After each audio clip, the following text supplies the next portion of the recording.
Hi everyone, welcome back. All right, so last time we talked quite a bit about how hemoglobin is being recycled and the breakdown of old red blood cells. So let's just talk a little, just very quickly about the main stimulus for the growth of new red blood cells. So the term for the growth of new red blood cells is erythropoiesis, the title of this slide. Okay, and as you can kind of see written up here, the main stimulus for new red blood cell formation is hypoxia. And I don't know, are you guys familiar with that term, hypoxia? Probably not. So hypoxia is basically low levels of oxygen. So your body is sensing that you're not carrying enough oxygen, so it'll stimulate new red blood cell formation. We touched on this a little bit in a previous lecture when I was mentioning to you how athletes training up like in Colorado at higher sea level will experience lower oxygen levels at that higher elevation. And so that'll stimulate new red blood cells to grow. So that, again, the main sort of normal, unless like you've like lost blood, like you've cut yourself or something like that. But the main sort of stimulus for red blood cell formation is hypoxia, again, lack of oxygen carrying capacity in the bloodstream. Okay. So the general process, you see these boxes here in creating new red blood cells, is basically create a red blood cell, so that precursor cell. And the first thing that it rejects is its nucleus. So it's actually formed, that precursor cell has a nucleus and has all these organelles. And basically at some point along its development, it goes and just spits it out. Kind of releases that nucleus, and then that nucleus will get gobbled up by macrophages and recycled. Okay. However, after that nucleus, as you see here, is ejected, once it releases it, we don't call it a red blood cell quite yet. We call it a reticulocyte. Okay. Those reticulocytes are now able to enter the bloodstream. Now, these are not fully mature red blood cells yet. Okay. About a day or two after they go into circulation, they eject, they release the rest of the organelles. Because again, we don't want them having anything in there that's going to use up any oxygen that they're going to be carrying, right? So it's kind of an interesting process. Like you actually build a cell, full nucleus, full organelles, full everything, and then they get rid of the nucleus, they get rid of all the organelles. So essentially all you're left with is basically a cell membrane and a whole lot of hemoglobin inside, but able to transport oxygen, which is its main job. Okay. So we have this feedback control of red blood cell production, which is that hypoxia. So let me just kind of take you through this diagram. So for some reason, our homeostasis is disrupted by low oxygen levels. Okay, and this can be, something as simple as, again, we're going up to Colorado, or you're going up to, I don't know, Flagstaff. You're going up somewhere in elevation, and now, and we'll talk more about this when we get to respiratory system, but the air is thinner, or we consider thinner. And so, it's harder to breathe, right? We're not getting as much oxygen. So particularly, your kidneys are paying attention to oxygen levels. So they detect these low oxygen levels, and it's the kidneys that are going to produce erythropoietin. And if I haven't done a very good job yet, let me reinforce. Erythropoietin is going to be the hormone that is going to stimulate red blood cell production. Okay. So again, erythropoietin is the hormone that stimulates red blood cell production. Okay. So again, low levels of oxygen, for whatever reason, went up to Colorado, went up to Flagstaff, wherever, you went up in elevation. Kidneys go, whoa, what's going on? They start producing more erythropoietin. That's going to stimulate those precursor cells in the red bone marrow to become reticulocytes. Those reticulocytes enter the bloodstream. They eject their nucleus. A couple of days later, they eject their organelles. And then basically they turn into red blood cells. So you got more red blood cells. And now more oxygen is being delivered to the tissues. And so basically we have a negative feedback loop. So once oxygen levels get to what the kidneys, the set point that our body has, that's an acceptable level, the kidneys then say, oh, okay, I don't need to produce as much erythropoietin, right? And basically the production of red blood cells dips. And then again, they're going to keep an eye on this. So basically, again, if oxygen levels get too low, they'll increase production. Too high, they'll decrease production. I really think of this, oops, let's see. I really think of this, hopefully you guys can see me right now. I always think of, whenever I think of homeostasis, particularly these kinds of feedback loops, don't think of it as like a full on or off kind of switch. It's not like your body's either making a lot and then nothing, a lot and nothing, because that's crazy. I mean, that would really throw you for a loop. I really think of it more like when you're driving your car, right? So as you're driving your car, you rarely ever have your steering wheel like dead straight, right? You're always making like little minor adjustments, as you're driving, but your car is going straight, right? You're in the lines, but you're always making these tiny little adjustments, right? That's kind of how I see this homeostasis. That's really what your kidneys are doing here. Is it up or down, up or down? But they're these little changes. Hopefully nothing has occurred where you've lost like a ton of blood, for example. Then your kidneys really are going to ramp up the activity for a short period of time because, again, they're trying to make up for blood loss, and then they'll decrease. But that's different. That might be maybe like you're taking a turn and you got to really shift your steering wheel for that moment. But then again, you're going to bring it back because unless you're driving a circle, you got to bring it back to, homeostasis. Okay. Hopefully that helps conceptually. Again, we're going to see into it too a lot of these feedback loops. So again, just always keep in mind that they are these minor little corrections. With again, ever so often, if there's a big disruption, you'll get a bigger change. But the object is always sort of this little kind of teetering dynamic between the hormones and the organs that are releasing them. All right.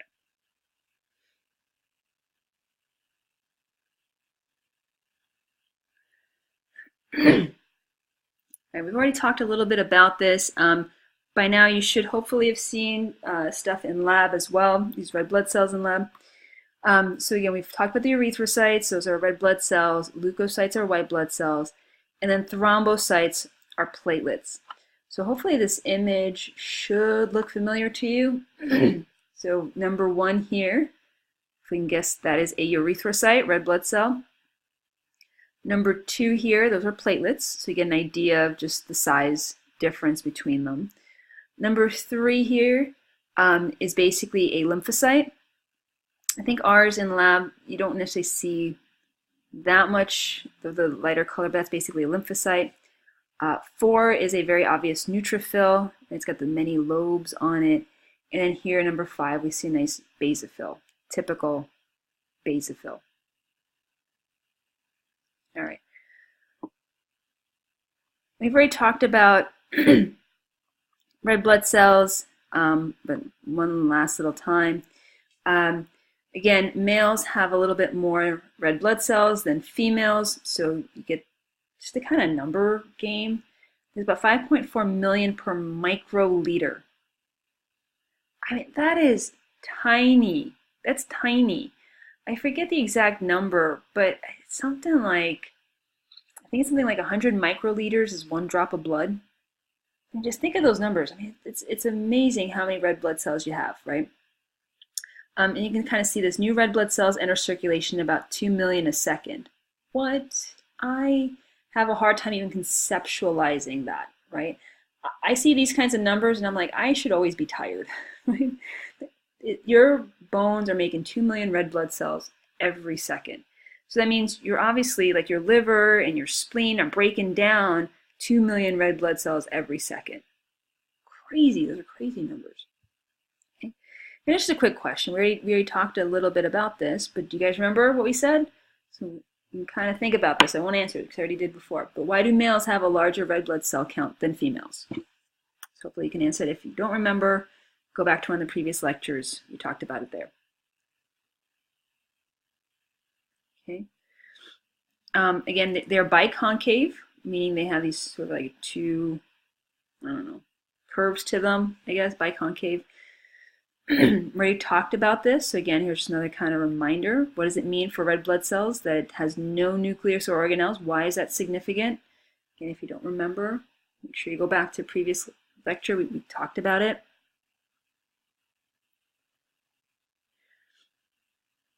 And I don't know why I have that there. but basically the same thing as that. So sorry about that. All right.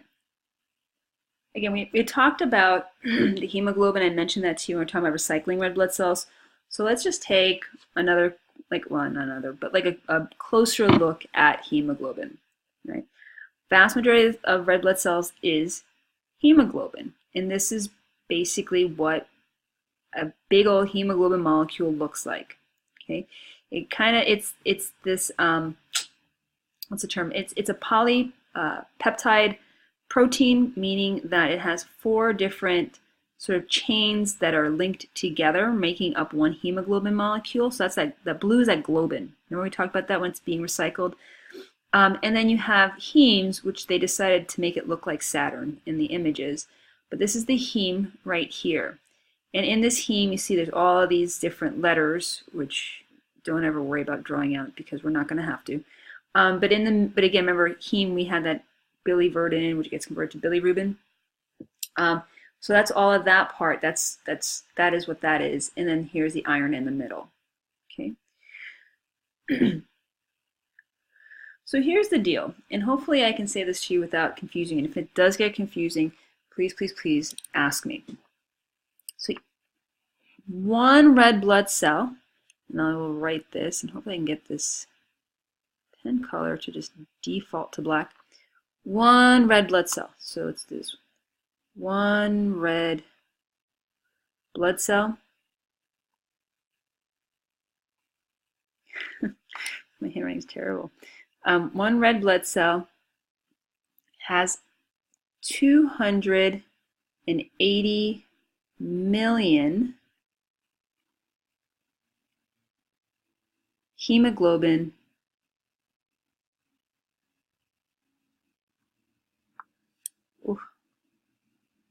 molecules. Okay, one red blood cell. So this little guy right here, this red blood cell, has 280 million of those. Again, these numbers are staggering. I don't even know. It's hard to even visualize 280 million anything. So one of these has 280 million of these in it.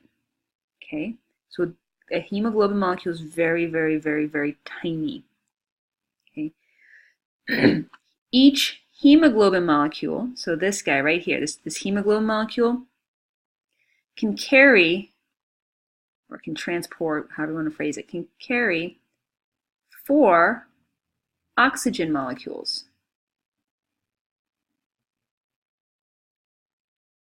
Okay, so one hemoglobin molecule can carry 4 oxygen molecules. So basically each one of these ions that you're seeing in here, okay, each one of those carry, and there's one kind of hiding in the back there, each one of those carries an oxygen molecule. So, I mean, think about this, and I can't do the math in my head, but one red blood cell, right, has 280 million of these, and each one of these can carry 4 oxygen molecules. What? That's greater than 1 billion oxygen molecules, if I can spell molecules, per red blood cell. Right? I mean, wow, it's staggering numbers. Hopefully that makes sense. Again, 280 million hemoglobin molecules in one red blood cell, and each one of these hemoglobin molecules can carry 4 oxygens. It's over 1 billion oxygen molecules per red blood cell that's being transported. Good job, guys, right? It's pretty impressive.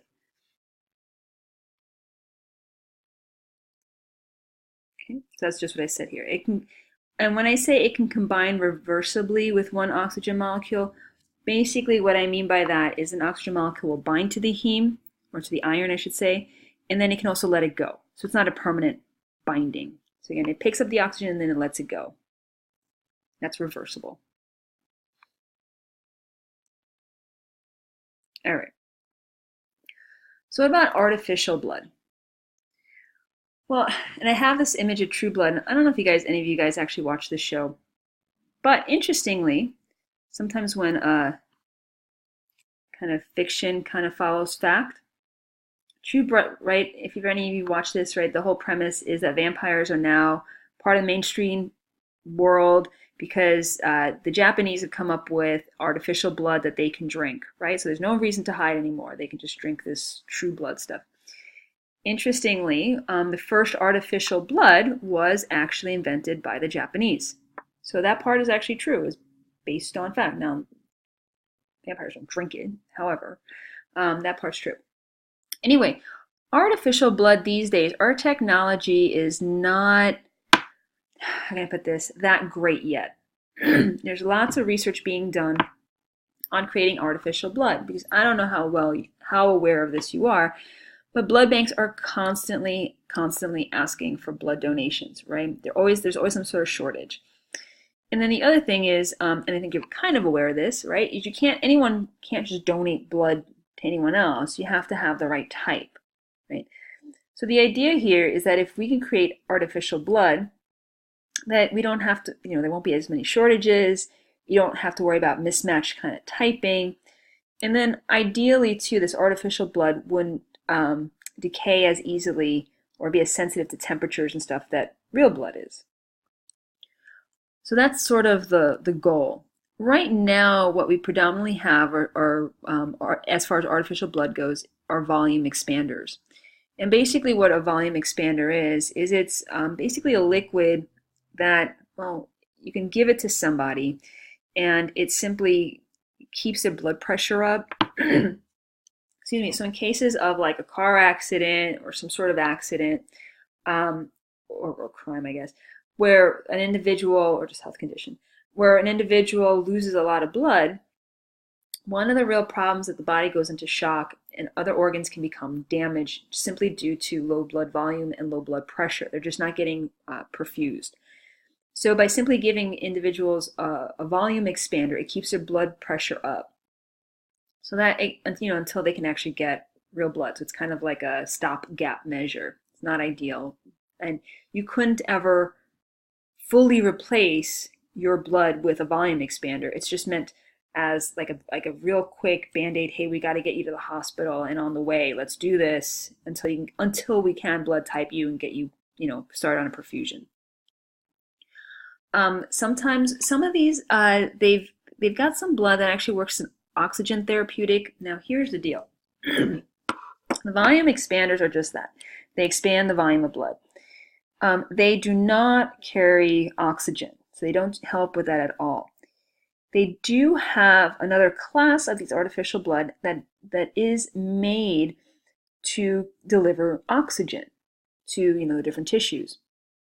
But right now our technology still and our understanding of that, well, I shouldn't say our understanding, our development of an artificial blood that can do that is not very good.